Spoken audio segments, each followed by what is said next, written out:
신문 읽어준 남자입니다. 검찰이 조국 전 장관에 대한 계좌 압수수색에 들어간 것으로 확인이 됐습니다. 법원에서는 그간 계속 조국 전 장관 본인의 계좌 압수수색 영장과 그리고 핸드폰 수색 영장을 기각을 해왔습니다. 그래서 검찰 내부에서는 도대체 수사를 하라는 것이냐 말라는 것이냐 답답하다라는 이야기가 있었는데 법원이 휴대전화는 기각을 하고 계좌 압수수색 영장에 대해서만 제한적으로 발부를 한 것으로 확인이 됐습니다. 과연 검찰은 조국 전 장관의 그 계좌 속에서 무엇을 찾아낼 수 있을까요? 잠시 후에 이 이야기 나눠보겠습니다. 오늘 조간신문들은 어떤 뉴스 보도하고 있는지 지금부터 저와 함께 하시죠. 먼저 동아일보입니다. 자, 어제 한국당의 황교안 대표가 긴급 기자회견을 가졌습니다. 내용은 이거였습니다. 보수대 통합하자. 시기는 이르면 12월. 시기는 이르면 12월. 12월 안에 보수 대통합하자라고 한 대표가 제안을 한 겁니다. 그러면서 유승민 전 대표의 통합 조건 가능하다. 당의 간판도 바꿀 수 있다라고 나름 파격적인 제안을 했습니다. 바른미래당과 우리공화당에 힘 합치자라는 것을 제안을 한 겁니다. 유승민 전 대표도 이에 대해서 화답을 했습니다. 진정성이 있다면 대화를 시작하겠다. 자, 과연 황교안 대표와 유승민 전 대표발 정계 개편의 신호탄이 꿈틀꿈틀대고 있는 여의도 정계 개편으로 이어질 수 있을지 잠시 후 오늘의 핫플에서 전망해 보겠습니다.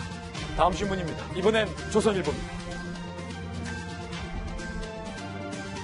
자, 미국 측이 한반도 바깥에서 주둔하고 있는 미군 비용까지 내라라고 제안한 사실을 조선일보가 보도하고 있습니다. 분담금은 5배 뛴 5조 원대를 요구하고 있는 것으로 알려지고 있는데 미국이 훨씬 큰 방위비를 얘기한 후에 일부만 받겠다라면서 제안한 금액이 5조 원대라는 겁니다. 한국의 여론 탐색전이라는 풀이도 함께 나오고 있습니다.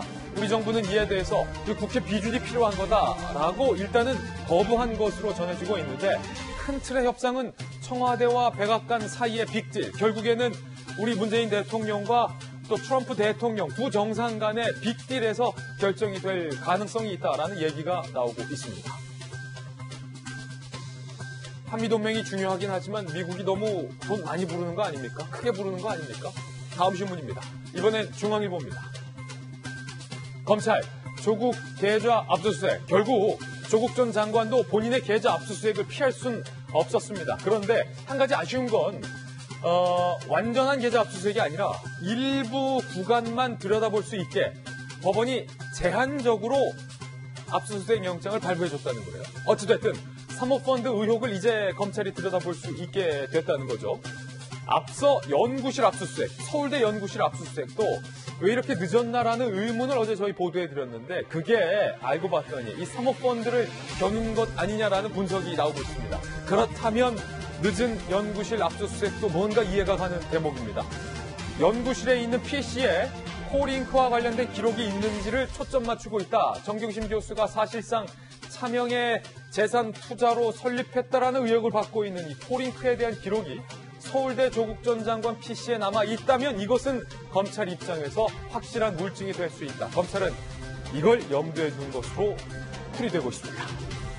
과연 검찰이 제한적이지만 들여다보고 있는 조국 전 장관의 그 계좌, 금융 흐름에서 검찰이 쫓고 있는 것은 무엇일까요? 검찰이 무엇을 발견할 수 있을까요? 잠시 후에 이야기 나눠보겠습니다. 다음 신문입니다. 이번엔 경향신문입니다.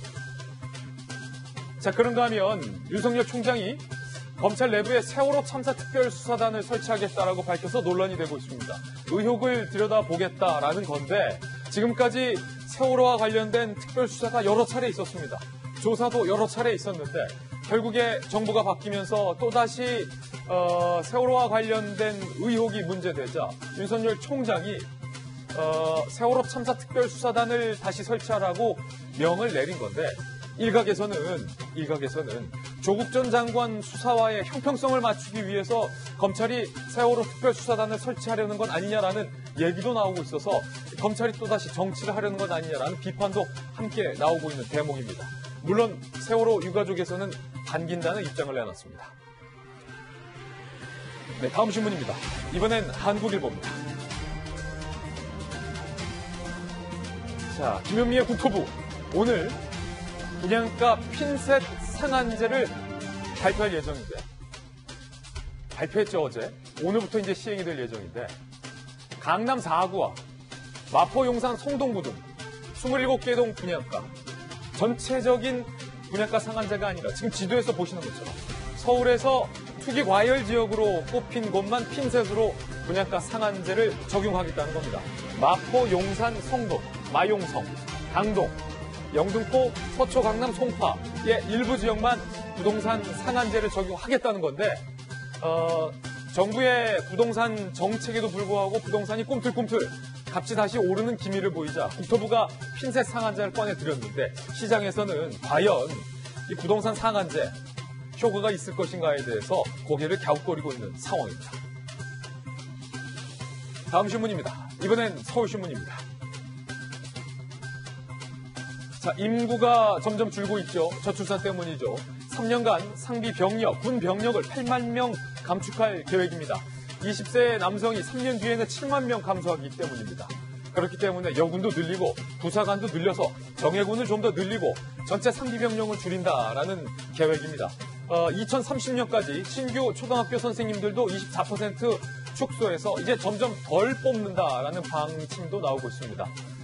인구가 점점 줄고 있어서 걱정입니다. 걱정이에요. 우리 젊은 세대가 아이 낳기 좋은 사회를 만들어줘야 하는 게 우리 사회와 정치권의 과제인데 걱정입니다. 지금까지 신문 읽어주는 남자였습니다.